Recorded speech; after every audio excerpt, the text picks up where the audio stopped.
All right, folks. So today we are doing a stoichiometry lab where we are going to use stoichiometry to help us out with two things. So let's look at the lab together. In this lab, we will use stoichiometric calculations to determine two things.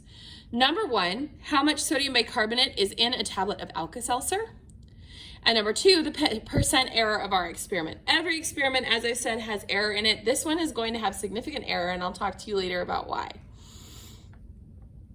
Alka-Seltzer tablets contain three things: sodium bicarbonate, aspirin, and citric acid. When dissolved in water, the sodium bicarbonate reacts with the citric acid to produce carbon dioxide bubbles and water and sodium citrate.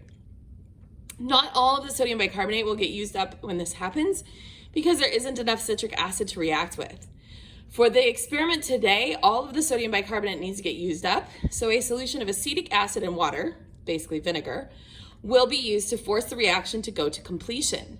Once all the sodium bicarbonate has fully reacted, the amount of carbon dioxide produced can be determined. This and the balanced chemical equation can then be used to calculate how much sodium bicarbonate was present at the beginning of the reaction. The equation for the reaction is shown below. So make note of that equation, because when we get to the calculations on the back, you're going to need that equation to get your mole ratios. All right, the materials for this lab. We have one Alka-Seltzer tablet, an electronic balance, 50 milliliters of vinegar, a weigh boat, a 250 milliliter Erlenmeyer flask, and a 50 milliliter graduated cylinder. All right, so we're going to walk through the procedures together. Step one says, using a graduated cylinder, carefully measure out 50 milliliters of vinegar. Note, if too much is accidentally obtained, this is fine. It does not have to be perfectly exact. So I'm going to very carefully pour my vinegar into my graduated cylinder all the way up to the 50 ml mark.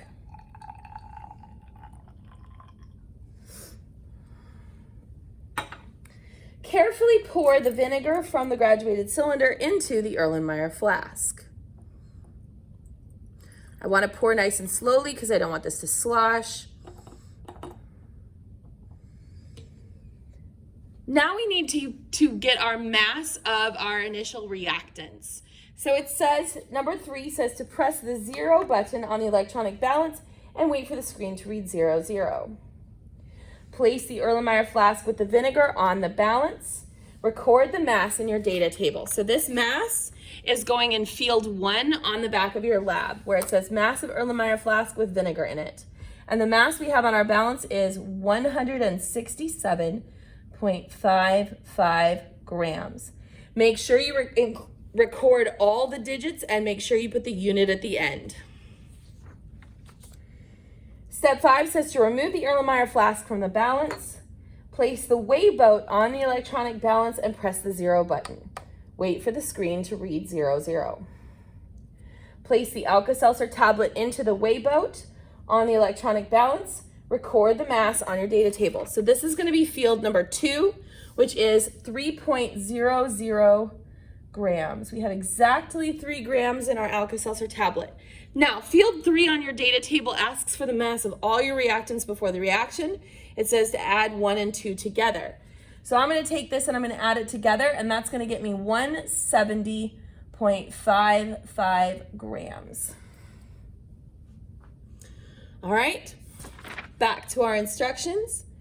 Carefully slide the Alka-Seltzer tablet into the Erlenmeyer flask. Allow the reaction to progress.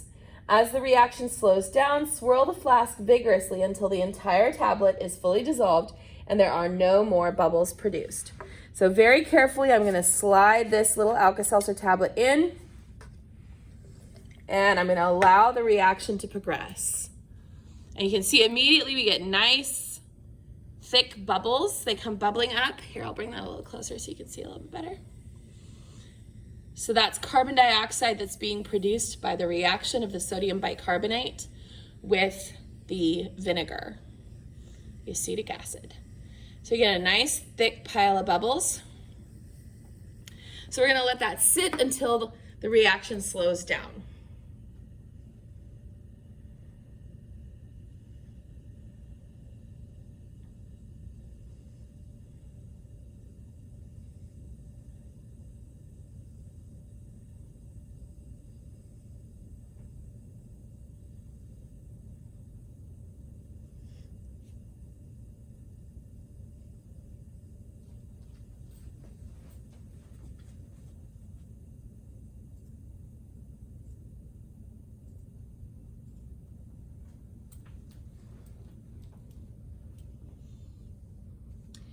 Now, something I'm going to tell you about carbon dioxide, and you already know this, because if you've ever bought a 2-liter bottle of soda, the first time you open it, you get lots of fizz, just like what we just saw.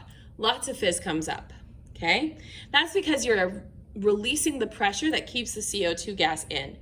Soda is bottled with extra CO2 gas to keep it nice and bubbly and fresh.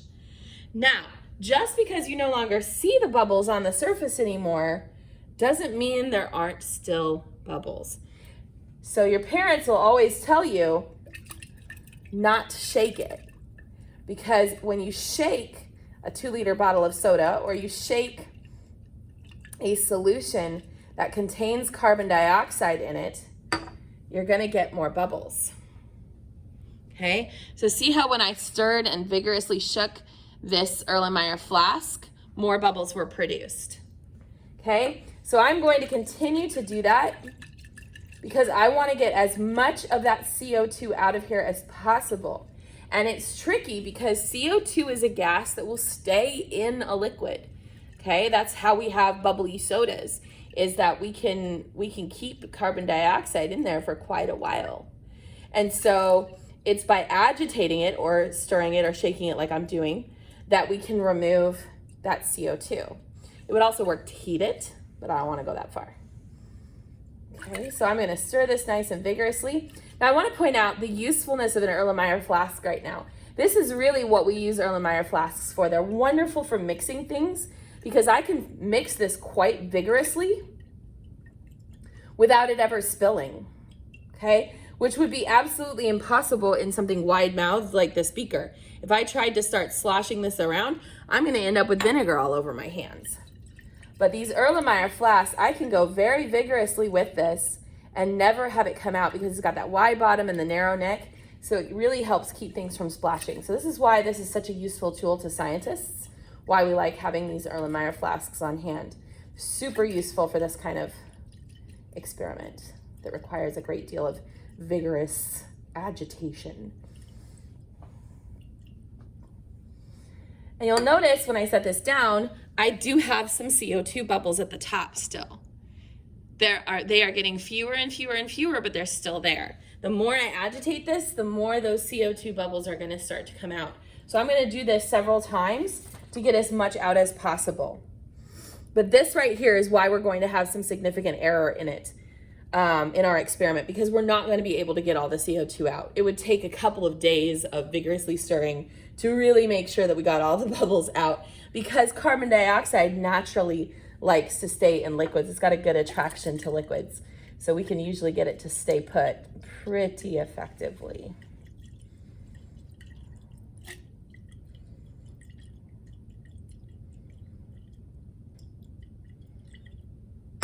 Again, I agitated some more and there's more bubbles. So we still have quite a bit of CO2 in there that's just dissolved in the liquid. We are actually going to talk in our solutions unit about the solubility of gases in a liquid. This is a very important biological feature, but it does unfortunately make this experiment more difficult to get good results on. So we will have a decent sized percent error.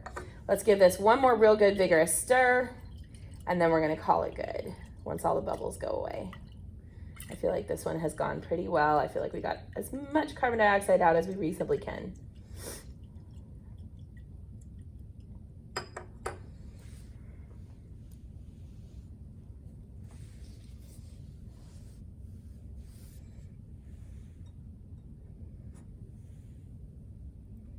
Okay, it says to remove the weigh boat from the electronic balance and press the 0 button. Wait for the screen to read 0.00. I'm going to wait for the bubbles to pop before I put this on there. Okay, guys, there we go. Place the Erlenmeyer flask with your reaction products on the electronic balance. Record the mass in your data table. So this is going to be field number 4 on your data table.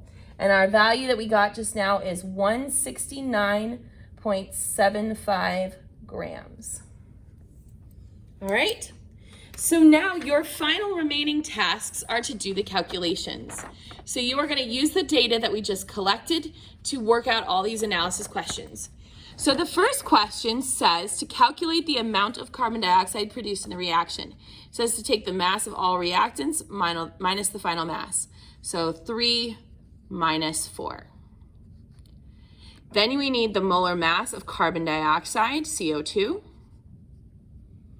Then we need the molar mass of sodium bicarbonate, NaHCO3.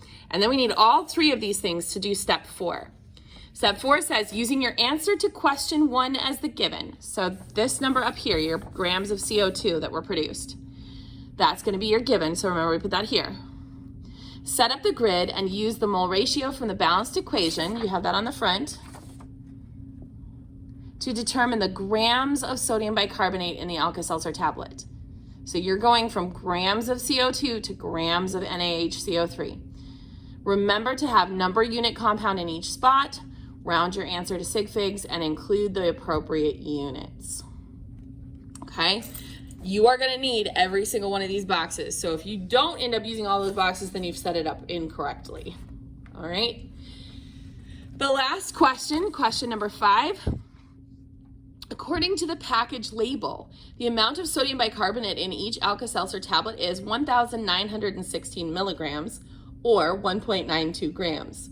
This is known as the accepted value. The number from calculation 4, so this number that you got up here when you did your grid, is the experimental yield.